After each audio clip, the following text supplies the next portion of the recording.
And when you say there's no price tag on healthcare, the problem is the president, Joe Biden, told us there is. He says we can't afford Medicare for all.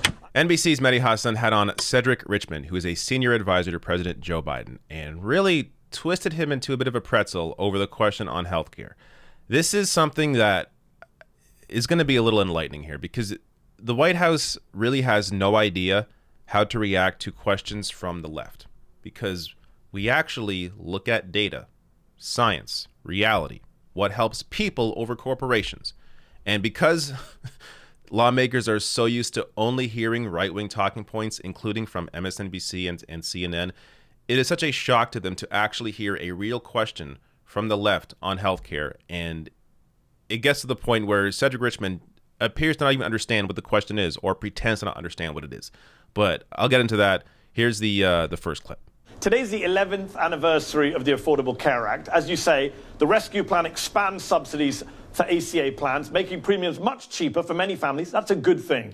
But it could also spend an estimated $35 billion fully covering COBRA for around 2 million unemployed people for just 6 months. How is that a good use of that money? $35 billion subsidizing insurance companies for 6 months. Wouldn't that money be better invested towards building universal health care in this country? Well, clearly you have health insurance right now. But the question is, you ought to pose that to people who have lost their job through no fault of their own, that has lost their health insurance, and they need a bridge so that they stay with insurance, so that they can get that checkup and detect cancer early. It's very easy for people to make judgment calls when they're not in other people's shoes, and I won't do that. All right, I have to pause it here. There's more to this clip. I'll get to it in a second. But when I first saw this, I was yelling at the screen at this point, because Cedric Richmond here is either misunderstanding the question or purposely misunderstanding the question. Lawmakers are so used to hearing right-wing talking points from traditional media outlets like MSNBC, NBC, CNN, that they have no idea how to react when there's an actual question from the left. So here it sounds like, if you're looking at this question and you're assuming here that the answer from Cedric Richmond is honest, it sounds like he thinks Mehdi Hasan is complaining about spending, because that's what media normally does. They complain about spending. They don't complain about people not having health care. They complain about spending. But here Mehdi Hasan's actually complaining about people not having health care, and how investing into subsidies for large insurance companies makes absolutely no sense when you could be putting that effort, that money, into a universal Medicare-For-All system. But Cedric Richmond, whether he's being honest or not, has no idea how to answer that question. They are not prepared for actual data, actual science, actual facts, because the actual facts support a single-payer Medicare-For-All system. So you see how quickly members of the White House fall apart when they are pushed just slightly on the idea of Medicare for all. If you had this from media figures consistently, you would see the White House continually twist itself into knots trying to defend against doing more for people, because there's absolutely no excuse to continue on with this absurd American healthcare system where you continue putting money into large insurance companies where while people are suffering. Out-of-pocket expenses out of control, medical bankruptcies out of control. Those don't exist in other countries. You can't go bankrupt over medical bills in other countries. I mean, the amount of money that is put into the healthcare system and the complete lack of results you get from it compared to other countries is stunning. And I've covered this in various videos. Again, if you don't know, I live in Canada. I live under a single-payer healthcare system. My only complaint of our system, is that it doesn't go far enough. The Medicare-For-All system that was actually introduced by Bernie Sanders and Pramila Jayapal, that is a comprehensive plan that covers something like dental, which is not covered in Canada. So it's even more comprehensive than the Canadian healthcare system. But it just shows you how disconnected from reality these White House officials are, and it is incredible to see somebody in media actually push the administration from the left on this issue. Now, let me get to the rest of the clip where obviously Mehdi Hasan here has to jump in and correct Cedric Richmond's misunderstanding of the question. I won't put a price on lives. I won't put a price on... Hold on. Hold on. Let me finish. Hold on. With respect. Hold on. Wait. Okay. No, but I'm not going to put a price tag on a woman finding out that she has early stages of breast cancer so that we can beat it. I mean, look, Did we rise to the moment? Yes. Did we spend $1.9 trillion? We did. You know why? Because there was $1.9 trillion worth of problems in this country that we were trying to fix. Yes. So, with respect, I just need to push back a little bit. I'm in favor of you spending $1.9 trillion. I'd have gone higher. I'm very happy that you're spending lots of money. And as for the money on healthcare, it's not that I don't want you to spend $35 billion on healthcare. I'm in favor of universal healthcare. And when you say there's no price tag on healthcare, the problem is the president, Joe Biden, told us there is. He says we can't afford Medicare for all. I'm saying if you can afford $35 billion to give to COBRA, which is a very inefficient, overpriced way of giving people healthcare, why not spend that money on a universal healthcare system that helps everyone, not just insurance companies? Well, remember, this is a response to a pandemic. If we didn't have COVID-19, you wouldn't see us doing that COBRA appropriation. So remember, we're probably saying close to the same thing, but remember, this is in response to people losing their jobs through no fault of their own. And if you don't have COVID-19 out there, people are not losing their jobs in record numbers through no fault of their own.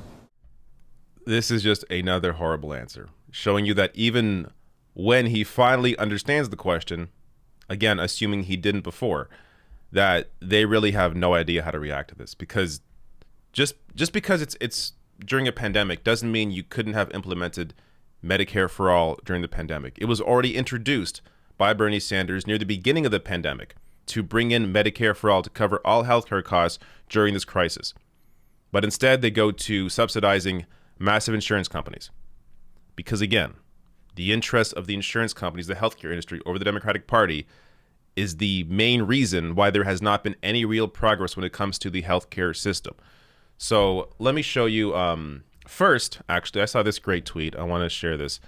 This from John here says the perfect follow-up would have been, quote, "So you're in favor of helping people during the pandemic when they lose their job through no fault of their own, but when someone stands to lose their house to pay for cancer treatment, that's all well and good with you." Nailed it. This is exactly how, look, Mehdi Hasan did a good job there pushing back on the Biden administration, but this is how he should have followed up. Because this is how this administration ties itself, and liberals in general, tie themselves into knots over these issues.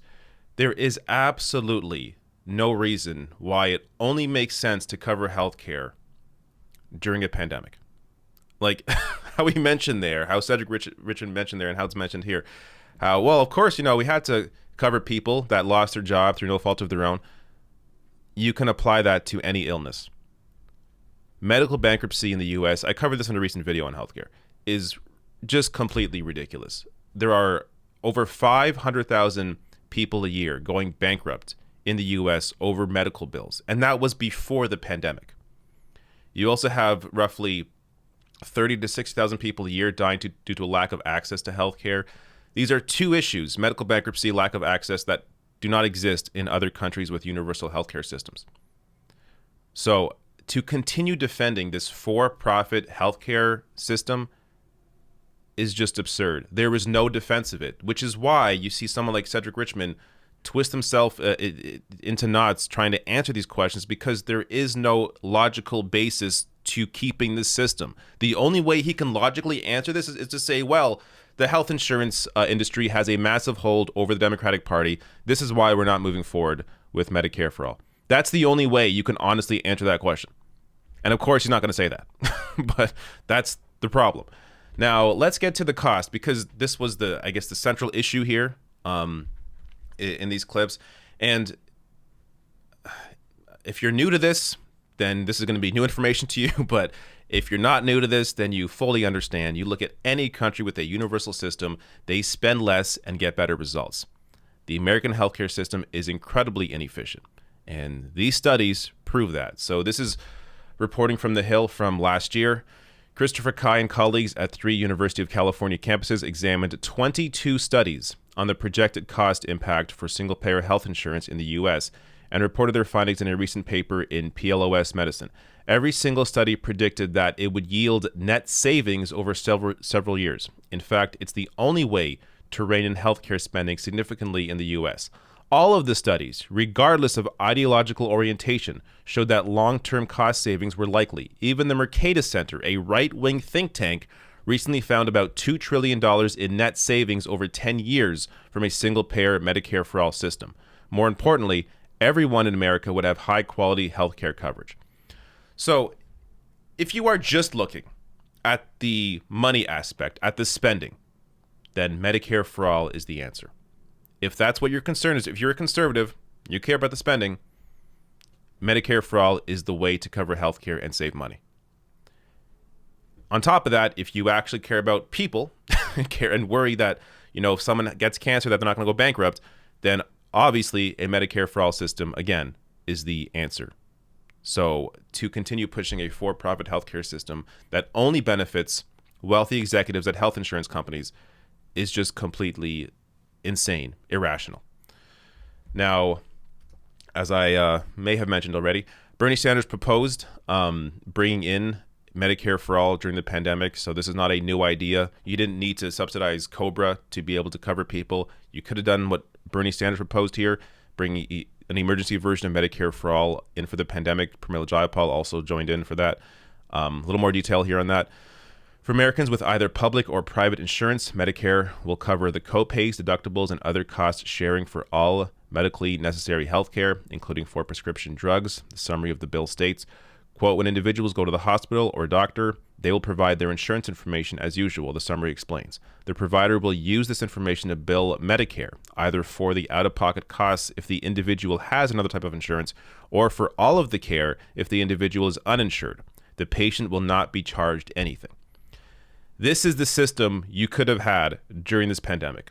And part of the reason why they did not pursue this, the party did not pursue this, is because they understand if people got a taste of Medicare-For-All, of healthcare being completely free at the point of use, no out-of-pocket expenses, no co-pays, no deductibles, nothing, just free, people would not want to go back.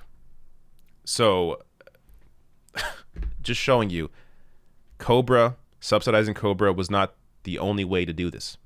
You could have put in Medicare-For-All. Now, I guess just the last thing here. Glad to see Mehdi Hasan be the only person really in mainstream press that is consistently pushing back against the Biden administration from the left. But the caveat here is that it is through the NBC Choice app or the Peacock app and the Choice channel on YouTube. Mehdi Hasan, I think he's filled in a few times on the weekend, but he does not have a daily show, a daily primetime show on MSNBC. He should. But he doesn't because he actually poses these kinds of questions to lawmakers. So you're never going to have an actual a host on television who is actually posing questions from the left host a show. Just doesn't happen. And you see it here. This is the most talented guy NBC has is Mehdi Hasan, and they relegate him to an app and a channel on YouTube. It's really embarrassing. But again, watch MSNBC and count the amount of healthcare commercials that come up. That is a main reason why you will not see Mehdi Hasan actually host a daily, nightly show on television.